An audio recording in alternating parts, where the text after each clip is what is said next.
51,000 লক্ষ cubic metre জল ছেড়েছে। Can you imagine? মানে ঝাড়খণ্ড যেন না ডোবে, বাংলা যেন ডোবে। তো তোমরা ড্রেজিং করছো না কেন? ওখানে ড্রেজিং করলে প্রায় 10,000 কিউবিক মেট্রিক টন জল ধরতে পারে, কিন্তু ওরা 20 বছর ধরে ড্রেজিং করেনি।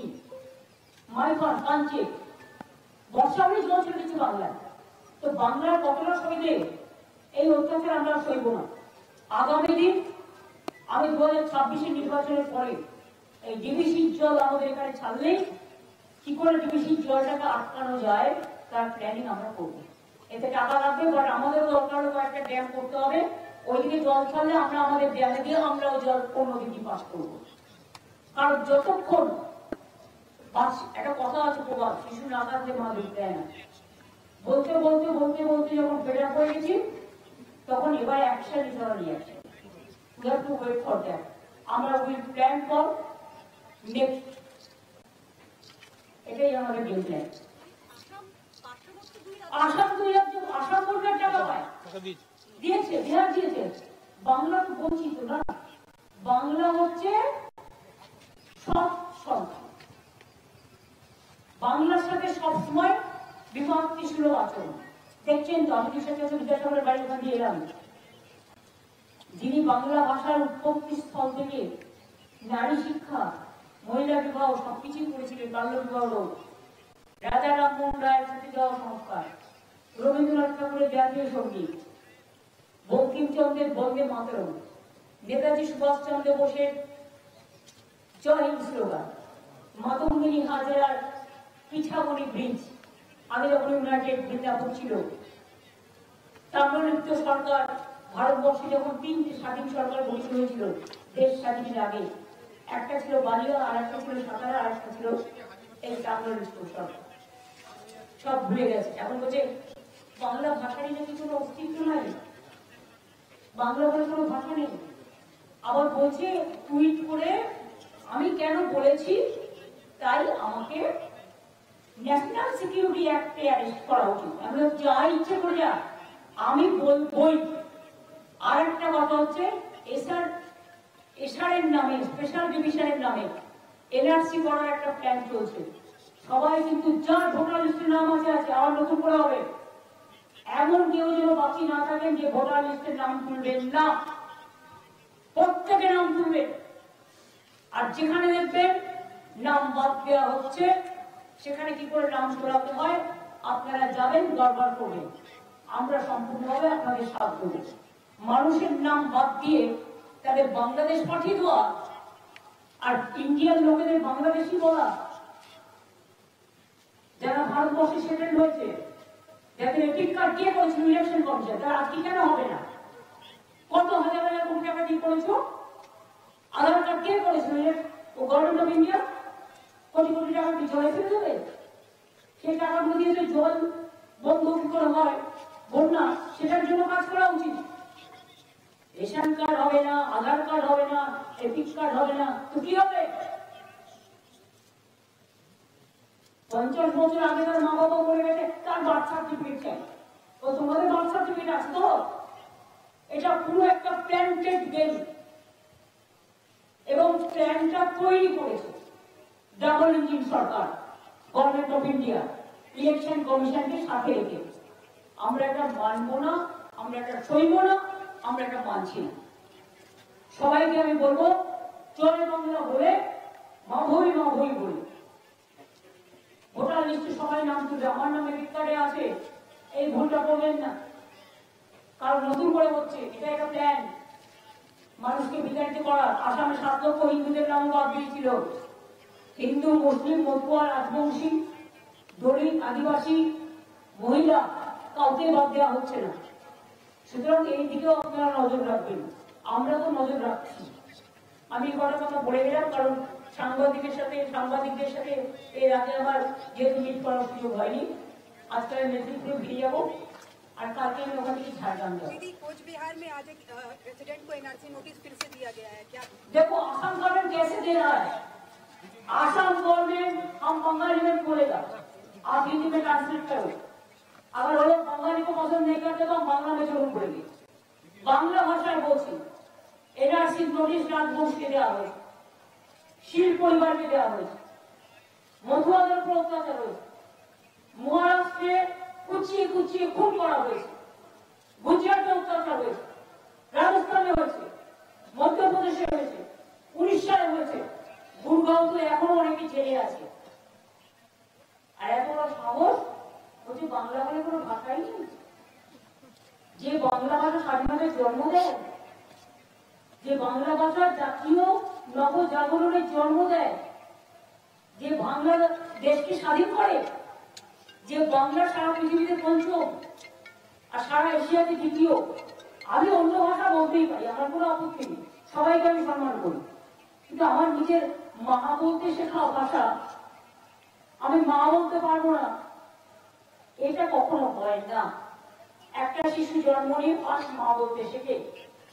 হ্যাঁ, মাকে কেউ মাদার বলে, কেউ আম্মা বলে, কেউ মাম্মা বলে, নানা ডাকে ডাকে, মা তো নয়।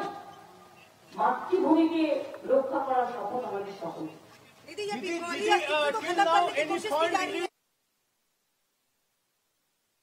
ঘাটালে গিয়ে ঘাটাল মাস্টার প্ল্যান নিয়ে বললেন মুখ্যমন্ত্রী মমতা বন্দ্যোপাধ্যায় এবং বন্যা পরিস্থিতির জন্য ফের কেন্দ্রকে তো মুখ্যমন্ত্রী মমতা বন্দ্যোপাধ্যায়ের। তিনি বললেন যে ঘাটাল মাস্টার প্ল্যান নিয়ে যেটা বলেছেন যে 1500 কোটি স্যাংশন করা আছে, এবছরই 500 কোটি অ্যালার্ট করা হয়েছে, সে বিষয়টা যেমন বললেন। পাশে ছিলেন ঘাটালের সাংসদ দেব। অন্যদিকে কিন্তু বন্যা পরিস্থিতির জন্য আরো বারংবার সেই কেন্দ্রকেই তো দোষারোপ করলেন মুখ্যমন্ত্রী। বলছেন যে ঝাড়খণ্ডকে বাঁচানোর জন্য বাংলাকে ডুবিয়ে দেওয়া হচ্ছে। গত 20 বছর ধরে ড্রেজিং করা হয়নি, 25 কিলোমিটার নদীপথ ড্রেজিং করা হবে, সেটা মুখ্যমন্ত্রী আশ্বাস দিয়েছেন। বন্যা নিয়ন্ত্রণে যথাযথ পদক্ষেপ করেনি কেন্দ্র।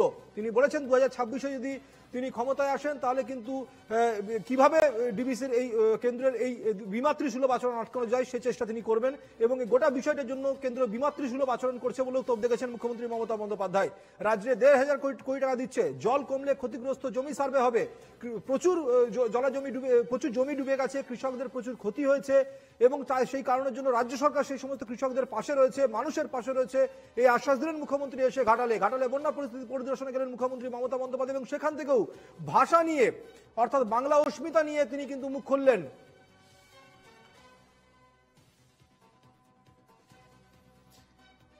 বন্যা পরিস্থিতি পরিদর্শন করতে এই মুহূর্তে ঘাটালে রয়েছেন মুখ্যমন্ত্রী মমতা বন্দ্যোপাধ্যায়, পাশে রয়েছেন মানস ভূঁইয়া সেচমন্ত্রী, রয়েছেন সাংসদ দেব। রণজয় মুখোপাধ্যায় রয়েছেন আমাদের সঙ্গে টেলিফোনে, চলে যাবো রণজয়ের কাছে। রণজয়, আজকে ঘাটাল মাস্টার প্ল্যানের পরিদর্শনে গিয়ে বন্যা পরিস্থিতি পরিদর্শনে গিয়ে সেখান থেকেও কিন্তু কেন্দ্রের বিরুদ্ধে তোপ দাগলেন মুখ্যমন্ত্রী মমতা বন্দ্যোপাধ্যায়। কি বললেন তিনি?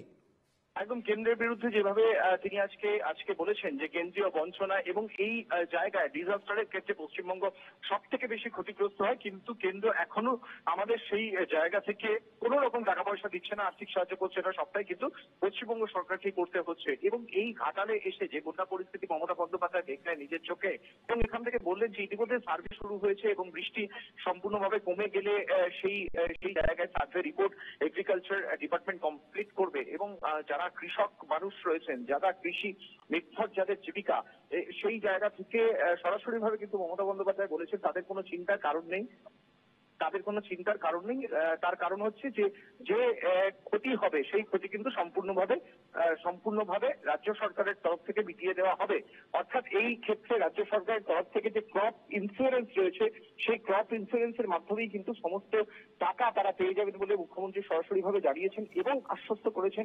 ইতিমধ্যে যে সমস্ত জায়গায় জল কমেছে সেই সমস্ত জায়গায় ইতিমধ্যেই কিন্তু ক্রপ ইন্স্যুরেন্সের সার্ভের যে কাজ, সেই সার্ভের কাজ কিন্তু ইতিমধ্যেই শুরু হয়েছে বলে তোমার কাছে রয়েছেন বিজেপি নেতা রাহুল সিনহা। রাহুল বাবু, আপনাকে স্বাগত এনকেটিভিতে। রাহুল বাবু, মুখ্যমন্ত্রী মমতা বন্দ্যোপাধ্যায় ঘাটালে গিয়ে পরিষ্কার বললেন 1500 কোটি টাকার ঘাটাল মাস্টার প্ল্যান, 500 কোটি টাকা এবছর রাজ্য সরকার স্যাংশন করেছে, কেন্দ্র কিচ্ছু করেনি, পাশাপাশি রাজ্যকে ডোবানোর জন্য বিমাতৃসুলভ আচরণ করছে কেন্দ্র, প্ল্যানিং করছে। কি প্রতিক্রিয়া দেবেন? 11 সাল থেকে যখন ক্ষমতা এসছে তখন থেকে প্রতি বছর বন্যার সময় ঘাটাল মাস্টার প্ল্যানের কথা উনি বলেন, আর প্রত্যেকবারই ওনারা করছেন এই কথাটা ওরা পরিষ্কার করে বলেন। কোনোবারই কিছু হয় না, বন্যা চলে যায়, মাস্টার প্ল্যান সব মাস্টারি করতে বেরিয়ে পড়ে। অতএব সেই কারণে ধোকা আর কত দেবে। আর ডিবিসির কথা বলছে, ডিবিসি তো জল ছাড়বে, কারণ বৃষ্টি বেশি হলে জল ছাড়বে। রাজ্যের পরিস্থিতি কি হচ্ছে, যেখানে ডিবিসি জলের উপর নির্ভর করে না সেই জায়গাগুলি পর্যন্ত জলে ডুবে আছে।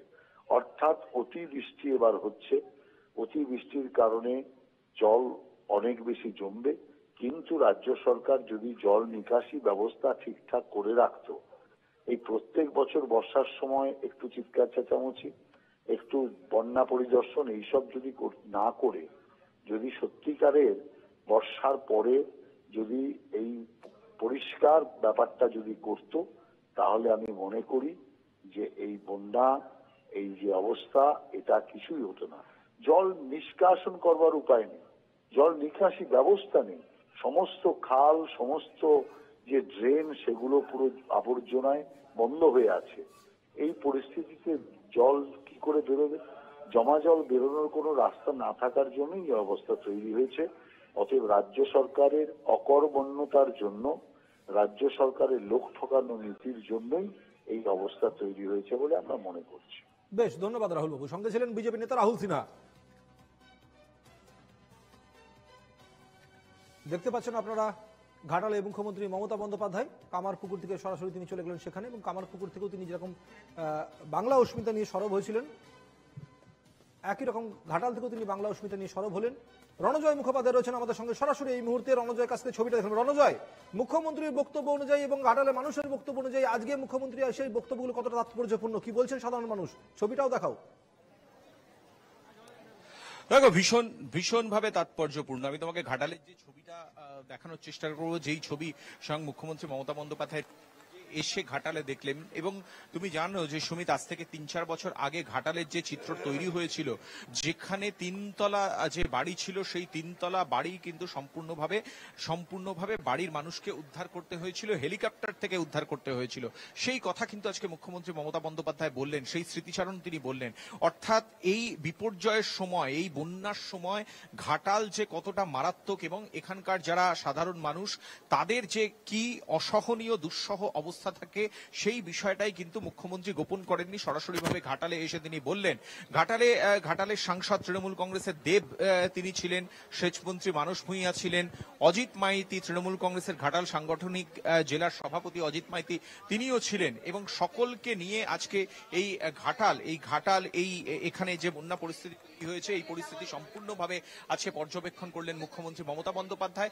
এবং তিনি বললেন যে 20 বছর, 2 দশকের মতো সময় এই ঘাটাল মাস্টার প্ল্যান, কেন্দ্র সরকারের জন্য এই মাস্টার প্ল্যান কিন্তু সাকসেস হয়নি, বাস্তবায়িত হয়নি, এক্সিকিউটেড হয়নি বলে সরাসরিভাবে তোপ দাগলেন মুখ্যমন্ত্রী মমতা বন্দ্যোপাধ্যায়। এবং দীর্ঘ সময় দেখবার পরে রাজ্য সরকার নিজে থেকেই কিন্তু এই ঘাটাল মাস্টার প্ল্যান বাস্তবায়িত করবে, এবং সেই অনুযায়ী বাজেট হয়েছে 1,500 কোটি টাকা, এবং তার মধ্যে 500 কোটি টাকা এবারে লাগবে। স্যাংশন করা হয়েছে। কিন্তু বিরোধীরা বলছেন, বিজেপির তরফ থেকে বলা হচ্ছে মূলত নিকাশি ব্যবস্থার গন্ডগোলের কারণের জন্যই এই সমস্যা আসে, এবং ভোট আসলেই মুখ্যমন্ত্রী মুখ দিয়ে এরকম ঘাটাল মাস্টার প্ল্যানটা বেরোয়। অনেক ধন্যবাদ রণজয়। আমাদের সঙ্গে ছিলেন ঘাটাল থেকে আমাদের প্রতিনিধি রণজয় মুখোপাধ্যায়।